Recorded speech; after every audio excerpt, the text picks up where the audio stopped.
Hello and welcome back to Raise Gaming and more Path of Exile 2 talk. Today we're talking about currency farming, where you're looking for drops like these, the all-important divines, as well as an absolute miasma of the exalted orb drops, since these are pretty much the two main currencies we use to trade with other players on the official website. In the endgame, you want to be able to farm these as effectively and efficiently as possible, meaning you're going to stop prioritizing XP so much and focus more on the rarity of the drops that you're getting and the quantity of them. What type of content should you do? How should you actually engage with that content? Let's talk about it. There's two kind of main sources of currency. That could be the drops that you're getting, so by killing an enemy it drops literal currency, or maybe it drops an item that you ultimately trade and get currency with. Alternative to that is going to be the special activities, the events called Breach, Delirium, your expedition, ritual, also known as league mechanics. These lead to lots of trade because they drop lots of currency you could trade on the currency exchange, or leading to tougher content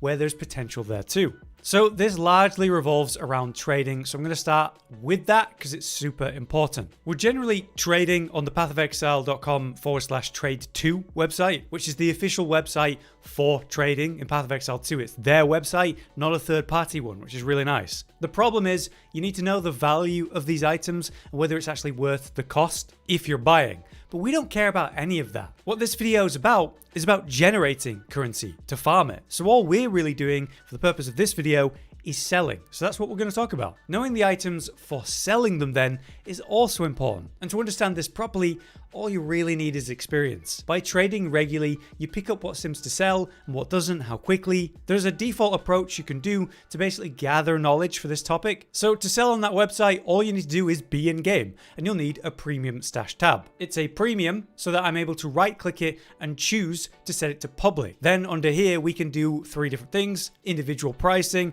negotiable price, exact price on all items. I would say for most trading, you're going to do each item individually priced, or if you're doing dump trading, exact price on all items, which I'll explain. But all you need to do is set it to public, and that's really it. From there, you're going to be able to right click on the items and then choose what you want to sell them for. Again, I'd always recommend exact price if you're doing this. And here you can set all of the different types of currency that you want. Most of us are going to be trading exalted orbs, or if it's a higher value item, divine orbs. But obviously exalted orbs are worth a lot less than a divine. Let me give you an idea of that. Using the currency exchange, you can see how much something's currently valued at generally. This changes day by day, but it's a good understanding. So let's say exalted orbs, let's compare that to divine orbs, the two main currencies we trade in. So right now, as of this second, on average, it's about 71 to 72 exalted orbs for one divine orb. So let's say you're looking at an item and you're thinking about selling it for 3 divine orbs. That would be about 200 exalted orbs in value, helping you gauge, the relative expenses.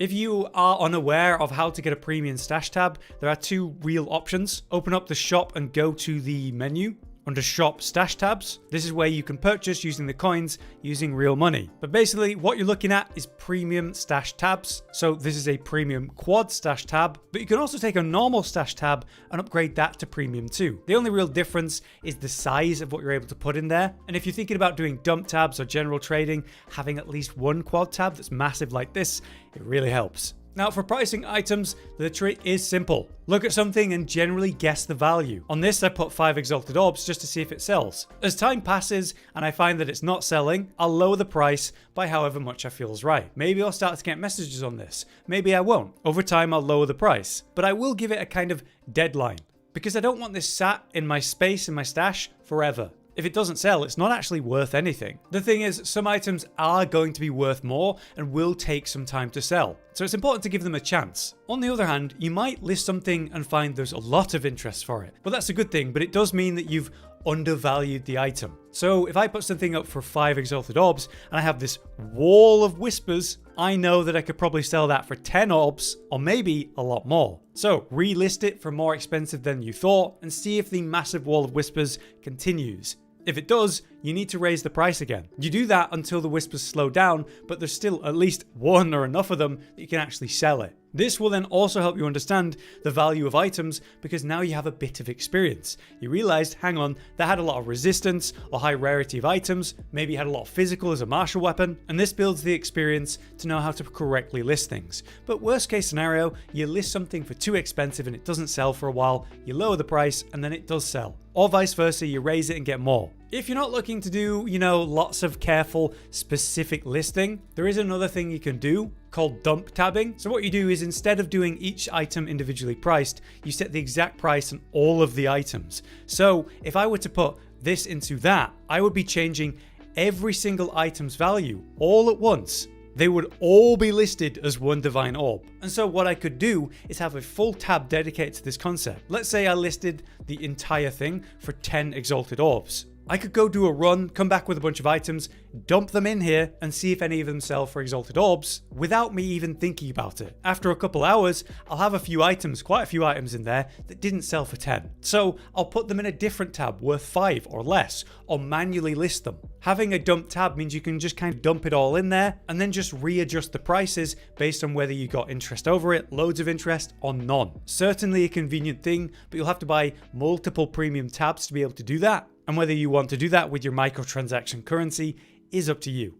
Lastly, in regards to trading, there is indeed the currency exchange. So you're able to check the value of things really quickly, but it's only for currency. So I can click the I have tab, and this shows me everything that I currently have, even the numbers. So let's say I want to sell armor scraps because I've got loads of them, and I'm going to want exalted orbs for that. So the general listing of this is for 1 orb, you'll get about 2 scraps. So that ratio is about 1 to 2. Let's say I want 5 exalted orbs, then I'll need to list about 15 armor scraps. I can place the order and it'll be done like that. So in half a second of trading, I've sold a bunch of those, got some exalted orbs, and I have some leftover scraps from the trade value that was, since it wasn't perfectly 1 for 2. So not only can I do that quick trading, but I can learn the value of these currencies. For example, I'm doing expedition and I'm selling stuff from that. How much value is there in one of these coinages? It looks like almost 2 exalted orbs for 1 coin here. What about the value of this chaos resistance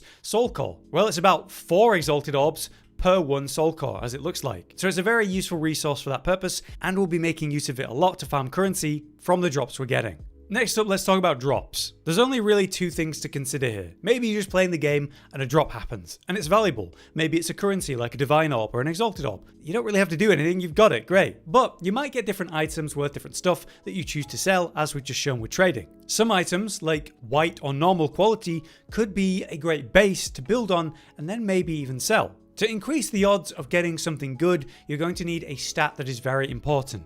Increased percent of the rarity of items found, and in the late game you want to stack this. This will literally improve the drops that you get, and you're going to aim for about 60 to 70% total on all your gear. And don't forget, there are charms that will activate whenever you kill a rare, just to give you that little bit of a bump for specific rare drops. We aim for about 60 to 70% because that's where it becomes most valuable. More than that is a bit overkill and not nearly as impactful, but you definitely want a good amount in your setup. It's the idea of, if you had an augmentation drop, this rarity increase will turn it instead into an exalted orb, as an example. Speaking of what to do with your currency, I wouldn't really recommend taking an item and putting exalts onto it, since it's just not that valuable to do. Exalted orbs can be directly traded for nigh on perfect items, and with the 3 or 4 you might end up using trying to modify a weapon or an item, you could just buy the perfect thing, so what's the point of the risk? Instead, I would recommend using orbs of alchemy and maybe chaos orbs if it's relevant. So let's say you found something of value, like a white item, a normal item,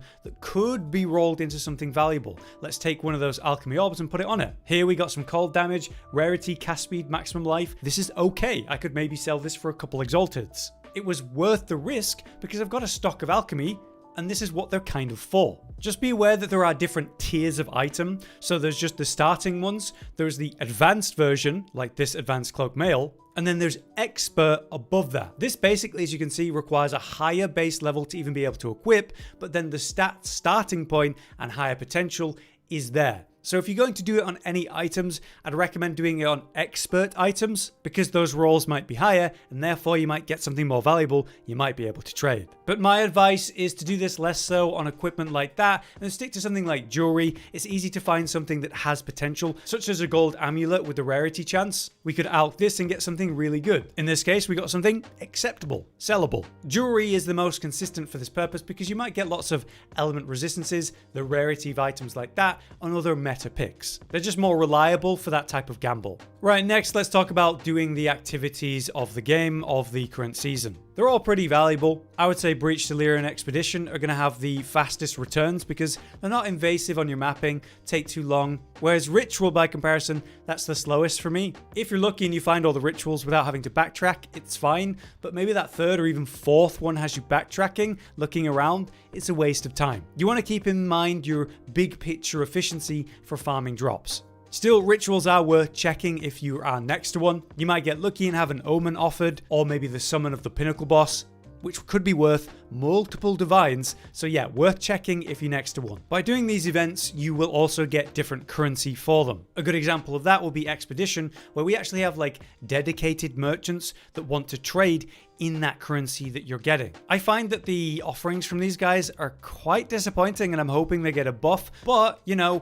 people are buying that currency. So if you've got some stocked up, you can always sell it. And remember, you can do it on the currency exchange really quickly. I have a bunch of these artifacts. I want exalted orbs for them, and it looks like there's a 1:8 ratio on these. So if I want 1 orb, I'm going to need 7 artifacts. Well, that's something, which is an easy way to get guaranteed orbs from running it. I'm always getting these currencies by doing Expedition. The classic thing to do though is to juice your maps. So you can juice a map in many ways to increase the odds that you're going to get what you want. Like, hey, increase rarity of the items found. The first and most obvious thing is to modify a waystone. So here we have a normal and a rare version. The normal has nothing. The rare version has waystone drop chance, quantity of items, rarity of items, magic pack size, loads of good stuff. And as you're probably aware, you can craft on them, turning them into a magic item, giving them new modifiers, and also increasing the drops. What you're generally aiming for here is rare monsters, quantity and rarity percent increase, and then don't forget you can corrupt this too.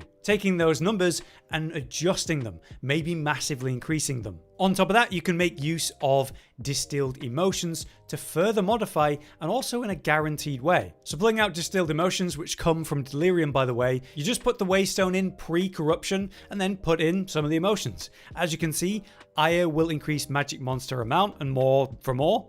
Guilt will give you increased pack size, which is great for XP and drop potential. Greed is great though because it gives us that straight rarity increase. So check what distilled emotions you have and make sure you're using that to mod your waystones for even better drop potential. Finally, we do have tablets which can increase the quantity and rarity and also rare amount of enemies on the map by clearing towers, clicking on them and putting the tablets into them. Ideally, you'll set up an area that has multiple towers active with those stones so that we're getting increased pack size, increased quantity, increased rarity on every map we're doing, on top of the waystone modding we're doing as well. For the specific activity tips then, for Breach, my advice is to just simply activate it and clear around the center area, mobbing as many packs of enemies as you can, running out in a direction and stomping on the mini hands as much as you can for extra drops. As soon as the density slows down, turn back and rush a different path back from the center of where the breach started. That is generally what I repeat until I run out of time. For Ritual, I just look out for the most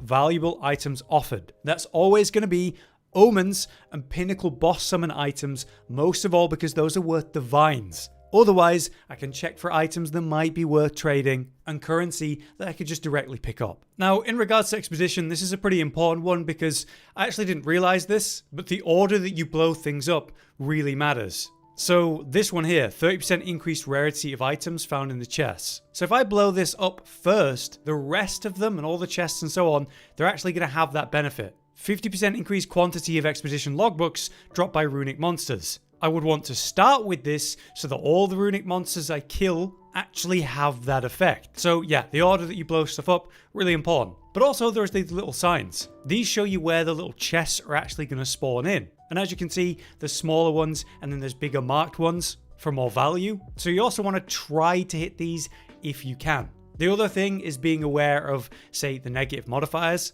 like their increased attack speed or chance to ignite and shock. The only thing that really matters here for that is to make sure that you're not taking something that counters your build. Like I'm mostly doing lightning damage, so if something said, yeah, makes them immune to lightning damage, I'd probably want to avoid that. But quantity of items and rarity of those items are top priority, alongside the number of rare monsters, and importantly, runic monster spawns and what you get from them. The most value you get from expeditions is actually the logbooks and doing those, so anything that's going to increase our odds of actually seeing one drop, that's what we aim for.